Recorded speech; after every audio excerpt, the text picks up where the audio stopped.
इसके बारे में डिटेल से पढ़ेंगे, जिसमें आरबीसी, डब्ल्यूबीसी, प्लेटलेट्स और प्लाज्मा प्रोटीन क्या फंक्शंस हैं, कितने ब्लड में उनके अमाउंट्स होते हैं, और ये सब थोड़ा डिटेल में पढ़ेंगे।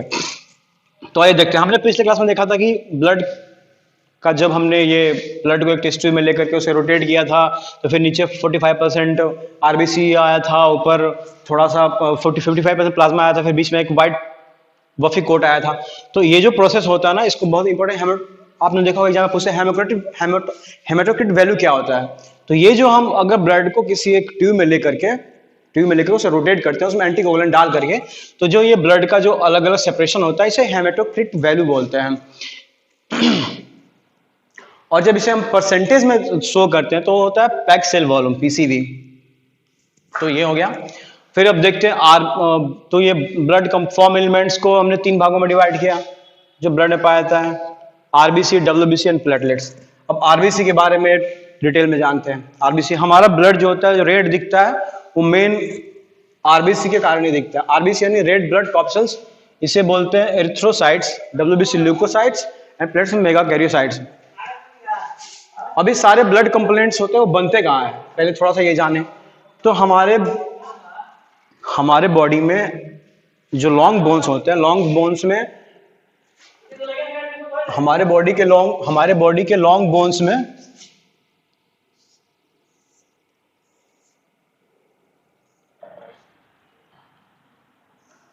बोन्स के बीच में एक स्पेस होता है, इसमें पाया जाता है स्टेम सेल्स। यही स्टेम सेल्स डिवाइड होकर के आरबीसी, डब्ल्यूबीसी, प्लेटलेट्स बनाते हैं।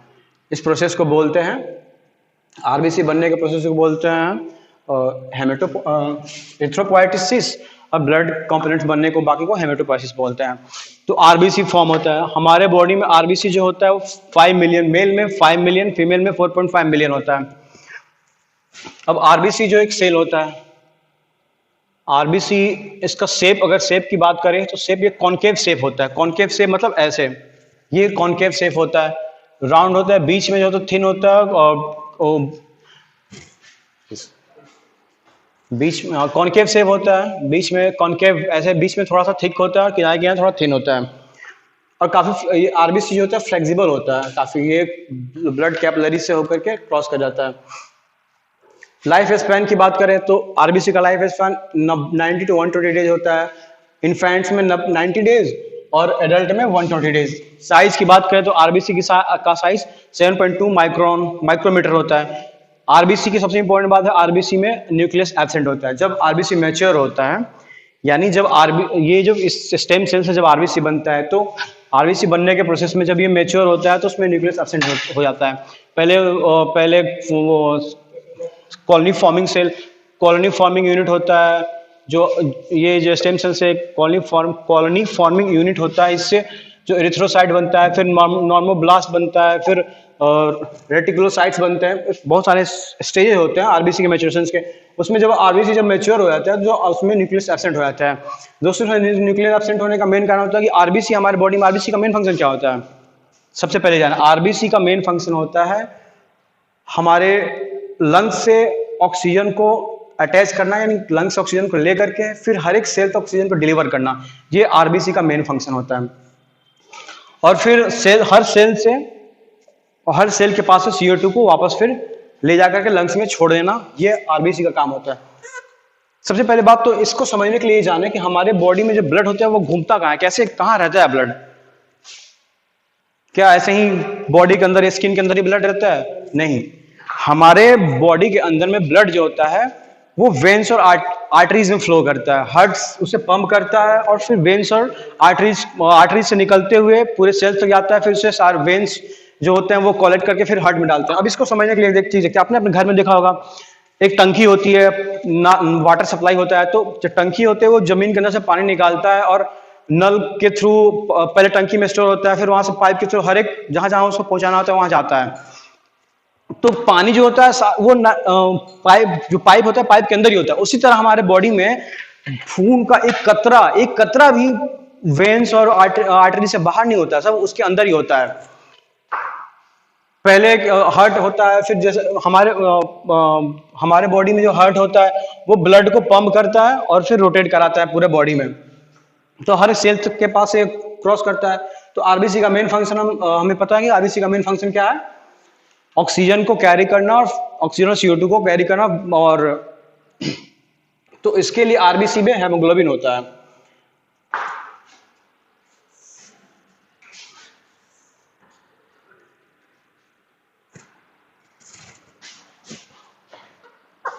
इसके लिए हमारे बॉडी में आरबीसी में हेमोग्लोबिन होता है। ये होता है हेमोग्लोबिन का स्ट्रक्चर, जो कि पायरोल रिंग्स का बना हुआ होता है। Pyrrole ring, 4 pyrrole ring RN से जुड़े होते हैं। तो ये जो होता है ये आरबीसी का स्ट्रक्चर होता है। हम देखते हैं दोस्तों, अगर ये आयरन, यहाँ जो आयरन, क्लोरोफिल का भी स्ट्रक्चर सेम ही होता है। अगर क्लोरोफिल में यहाँ Mg होता है, अगर यहाँ आयरन हटा के Mg डाल दिया जाए तो हमारी बॉडी भी, जो क्लोरोफिल जो प्लांट्स में होता है फोटोसिंथेसिस के लिए, तो हमारी बॉडी भी हो सकता है फोटोसिंथेसिस करने लगे, लेकिन ऐसा होता नहीं है। तो हेमोग्लोबिन की बात करें, हेमोग्लोबिन जो होता है एक कंजुगेट प्रोटीन होता है। हेमोग्लोबिन जो होता है एक कंजुगेट प्रोटीन होता है, जो कि 2 अल्फा और 2 बीटा चेन से मिलकर बना होता है। ये इसका स्ट्रक्चर हुआ। और हमारे बॉडी में हेमोग्लोबिन 14 से 16 ग्राम पर डीएल होता है। और ईच ग्राम हेमोग्लोबिन 3.4 mg आयरन कंटेंट करता है। और 1 ग्राम हेमोग्लोबिन जो है वो 3.4 ml O2 को कैरी करता है। और 100 ml ऑफ ब्लड जो होता है 20 ml O2 को इस प्रकार 100 ml ब्लड जो है 20 ml O2 को कैरी कर सकता है। अब ये जो डाटा है ये एग्जाम पॉइंट ऑफ व्यू से काफी इंपॉर्टेंट है। जैसे कि आप देख सकते हैं सारे एग्जाम से पूछ भी सकता है कि आपके बॉडी में हेमोग्लोबिन कितना होता है, तो 14 to 16 mg पर डीएल। 1 ग्राम हेमोग्लोबिन कितने आयरन होते हैं, तो 3.4 mg आयरन होता है। 1 ग्राम हेमोग्लोबिन कितने ऑक्सीजन को कैरी कर सकता है, तो 1.3 ml O2 कैरी करता है। और ये फिर ये भी क्वेश्चन आता है 100 ml ब्लड में कितना ऑक्सीजन होता है, तो 100 ml ब्लड में 20 ml ऑक्सीजन होता है। अब हमारे बॉडी में टोटल ब्लड 5 लीटर होता है, 5 लीटर होता है। और इसमें आरबीसी लगभग 5 मिलियन पर mmQ होता है। फीमेल में 4.5 ml पर mmQ होता है।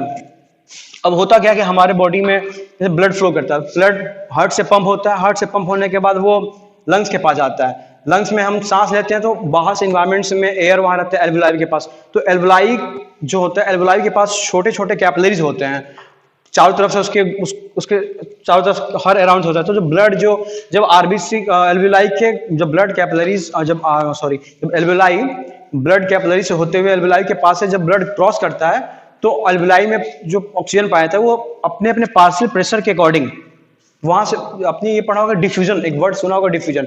जब डिफ्यूजन क्या होता है, जहां हायर कॉन्सेंट्रेशन से लोअर कॉन्सेंट्रेशन, डिफ्यूजन कोई भी सब्सटेंस जब अपने हायर कॉन्सेंट्रेशन से लोअर कॉन्सेंट्रेशन की ओर मूव करता है तो उसको डिफ्यूजन बोलते हैं, बिना किसी भी एनर्जी और बिना किसी प्रेशर के। तो हमारे लंग्स में सेम प्रोसेस है। जब ब्लड आरबीसी कंटेनिंग ब्लड जो वहां से क्रॉस करता है तो वहाँ ऑक्सीजन का अमाउंट ज़्यादा होता है, CO2 थोड़ा कम होता है। तो हमारे ब्लड में ऑक्सीजन जो होता है वो एल्वुलाई से आकर के हमारे ब्लड में आ जाता है। और CO2 जो होता है वो आरबीसी में CO2 जो होता है वो एल्वुलाई में चला जाता है, फिर हम उसे लंग्स से बाहर निकाल देते हैं।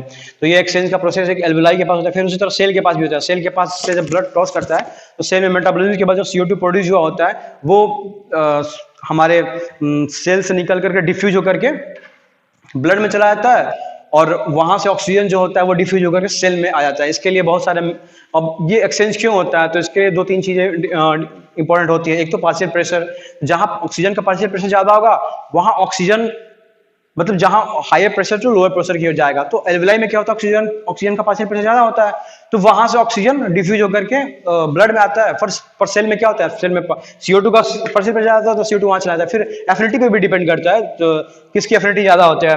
एक तो इस हिसाब अगर हेमोग्लोबिन में ऑक्सीजन बाइंड करता है तो उसे ऑक्सी हेमोग्लोबिन बोलते हैं। अगर ऑक्सीजन से कार्बन मोनोऑक्साइड बाइंड करता है तो उसे कार्बोक्सी हेमोग्लोबिन बोलते हैं। अगर CO2 बाइंड करेगा कार्बन डाइऑक्साइड तो उसे कार्ब एमाइनो हेमोग्लोबिन बोलते हैं।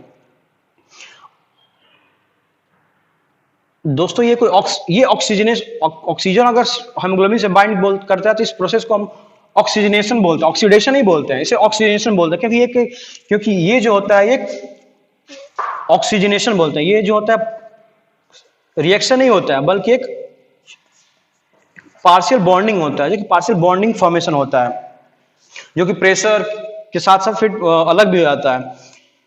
ये CO2 CO का आपने नाम सुना होगा, कार्बन मोनोऑक्साइड। ये काफी जहरीली गैस होती है। ये जहरीली क्यों होती है? ये कोयला, जब कभी भी जो कोयला जलता है तो कोयला जलने से CO निकलता है। तो अगर CO कार्बन मोनोऑक्साइड हमारे बॉडी, अगर इन्वायरमेंट में प्रेजेंट है या फिर CO प्रेजेंट है तो CO पॉइजनिंग हो जाती है। CO पॉइजनिंग क्यों होती है? क्योंकि CO की जो अफिनिटी होती है वो ऑक्सीजन से 200 टाइम्स ज्यादा होती है, इसलिए वो सारे हेमोग्लोबिन से तुरंत बाइंड कर जाता है, सारे हेमोग्लोबिन को सैचुरेट कर देता है। अब सारे हेमोग्लोबिन से बाइंड होकर सैचुरेट हो जाता है तो वो ऑक्सीजन से बाइंड करने के लिए बचता ही नहीं है। तो ऑक्सीजन से बाइंड करने के लिए बचता नहीं है तो हमारे सेल को ऑक्सीजन मिलता नहीं है और फिर सडन डेथ हो जाती है। तो ये इसे CO पॉइजनिंग करते हैं। तो CO पॉइजनिंग क्यों होती है, ये एक थोड़ा सा एक व्यू है इस पे। तो ये हो गया, ये हम RBC के बारे में और हेमोग्लोबिन के बारे में थोड़ा सा पढ़े। फिर WBC के बारे में जानते हैं। WBC क्या होता है? व्हाइट ब्लड कॉर्पसल्स, यानी इन्हें ल्यूकोसाइट भी बोलते हैं।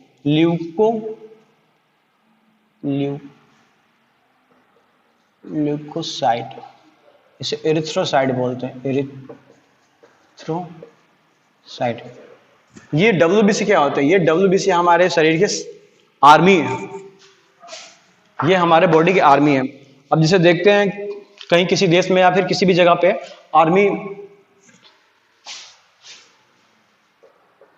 आर्मी या डिफेंस सिस्टम, ये WBC जो होता है ये हमारे बॉडी की आर्मी होती है या फिर ये डिफेंस सिस्टम होता है।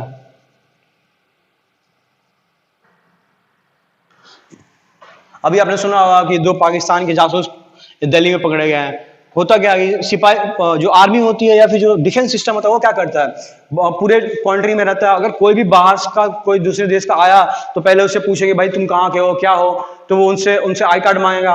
वो अपनी आई कार्ड दिखाएंगे, अगर वो भारत के निवासी है या इंडिया के हैं तो फिर चलो चलो चलो भाई ठीक है, थोड़ा भी शक हुआ।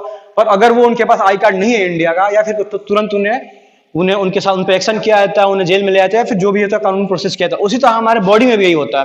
हमारे बॉडी में जो WBC होता है वो घूमते रहते हैं, चारों तरफ घूमते रहते हैं। कोई भी फॉरेन पार्टिकल अगर उनसे वो इंटरेक्ट होते हैं तुरंत वो एक्टिवेट हो जाते हैं। एक्टिवेट होने के बाद तुरंत वो मतलब उनके ऊपर जो एंटीजन होते हैं, आपने पता हर सेल के ऊपर एंटीजन होते हैं, नहीं जो रिसेप्टर होते हैं, रिसेप्टर से मैचिंग करते हैं। अगर वो मैचिंग के बाद पता लगा कि हाँ हमारे बॉडी का ही है, हमारे सेल का ही अपना है, यानी अपना पार्ट सेल का सेल्फ है, तो वो कोई एक्शन नहीं करते। लेकिन अगर उन्हें पता लगा कि फॉरेन पार्टी है, फॉरेन पार्टिकल से यानी एंटीजन, यानी फॉरेन एंटीजन है, तो तुरंत ये सारे एक्टिवेट हो जाते हैं, उन्हें मारने लगते हैं। तो इस तरह से WBC जो हमारे बॉडी का डिफेंस सिस्टम है और ये हमें डिजीज से बचाता है। WBC हमारे बॉडी में यानी हमारे ब्लड में कितना पाया जाता है, वो 4 से 11,000 पर mmQ पाया जाता है। और इनकी लाइफ साइकिल जो लाइफ स्पेन जो है वो 1 से 15 दिनों की होती है। अब WBC को भी 2 भागों में बांटा गया, तो इसके भी 2 टाइप्स होते हैं, ग्रेनुलोसाइट्स, एग्रेनुलोसाइट्स।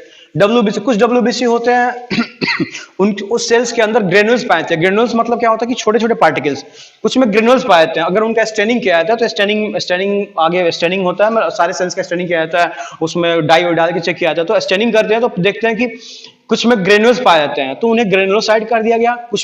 कुछ में ग्रेनुल्स नहीं पाया जाता, इसलिए उन्हें एग्रेनुलोसाइट्स कहा गया। जिनमें ग्रेनुल्स पाए जाते हैं वो 3 तरह के होते हैं, न्यूट्रोफिल्स, एसिडोफिल, बेसोफिल।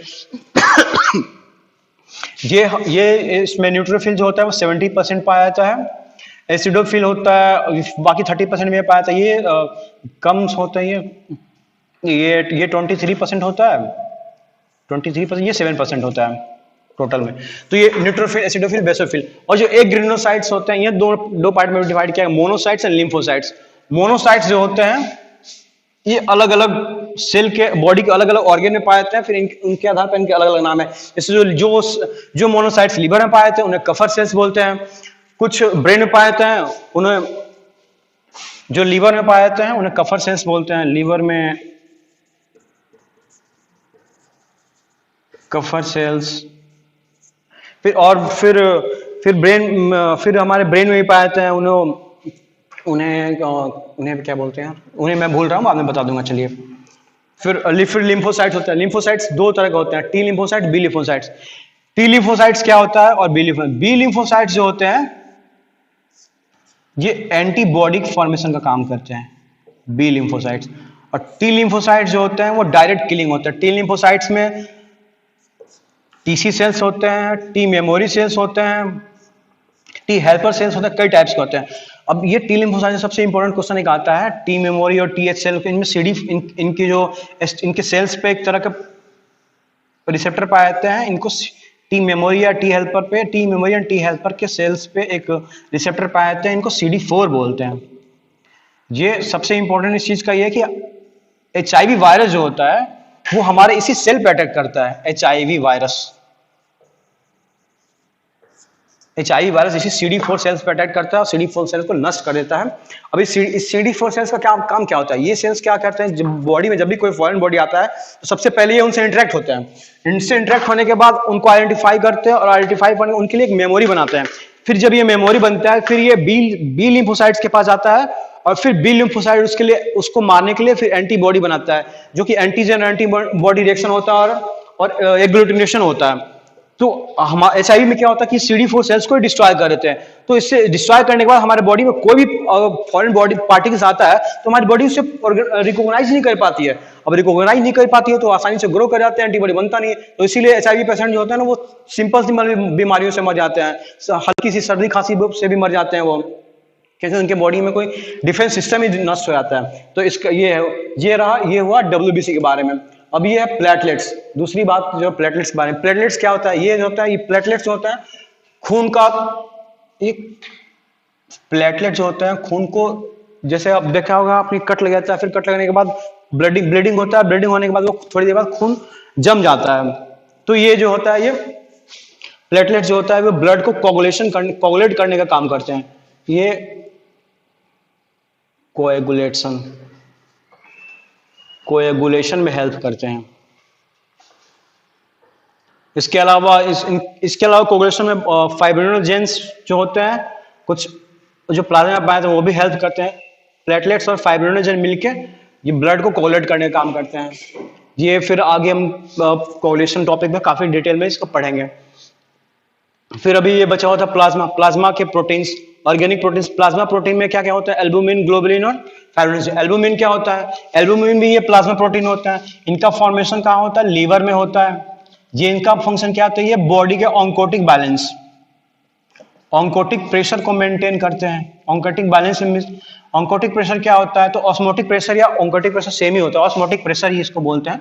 तो ऑस्मोटिक प्रेशर आपको पता होगा, ऑस्मोसिस क्या होता है? फ्लूइड में कोई सॉल्वेंट है, सॉल्वेंट में सॉलिड है, तो अगर जैसे हमने पढ़ा था कि एक्स्ट्रा सेलुलर फ्लूइड है, इंट्रासेलुलर फ्लूइड है, तो extra cellular fluid intracellular fluid balance में रहते हैं, बीच में सेल मेम्ब्रेन अगर आता है तो फिर वो कितना मतलब कौन सा फ्लूइड की ऑस्मोलिटी कितनी ज्यादा है, ये जो हमारे ब्लड की ऑस्मोलिटी क्या होगी, फ्लूइड की ऑस्मोलिटी क्या होगी, ये जो है ना ये एल्बुमिन डिसाइड करता है। ये एल्बुमिन प्रोटीन मेनली रिस्पॉन्सिबल होता है। फिर ग्लोबुलिन की बात करें तो ग्लोबुलिन के 3 पार्ट्स होते हैं, alpha globulin, beta globulin, gamma globulin.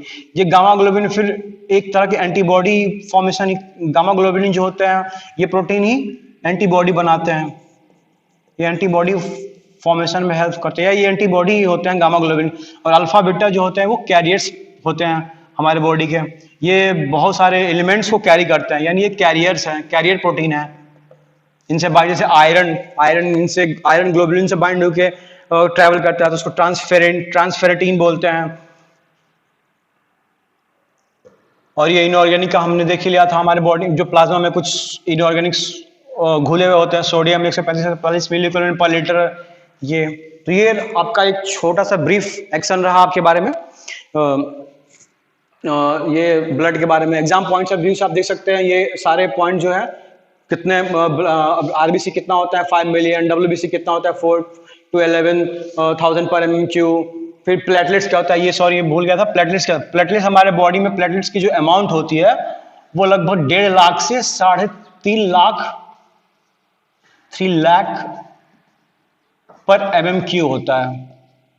अगर ये प्लेटलेट्स काउंट 40,000 से कम हो गया, 14,000 कहीं दाएं 17,000 14,000 से कम हो गया तो सीवियर केस होता है। जैसे कि जो आपने देखा होगा कि डेंगू में प्लेटलेट्स काउंट कम हो जाता है। अगर 40,000 से कम हो गया डेंगू प्लेटलेट्स काउंट तो हमारे बॉडी में इंटरनल ब्लीडिंग होने लगते हैं, फिर हर जगह कहीं कहीं रेड रेड ब्लिस्टर्स आने लगते हैं। तो ये रहा। तो ये इसके जो कितने परसेंटेज है, कितने अमाउंट होते हैं, हेमोग्लोबिन कितना होता है, सब सारे एग्जाम पॉइंट ऑफ व्यू से इंपॉर्टेंट है। सोडियम कितना होता है, पोटेशियम क्या होता है। तो ये रहा आपका एक ब्रीफ एग्जाम्पल। अगर दोस्तों आपको ये चैनल अच्छा लगा अगर तो आप इसे सब्सक्राइब करें, लाइक करें, और कुछ गलतियां कुछ कमी हो गई तो फिर उसे कमेंट भी करें। Thank you.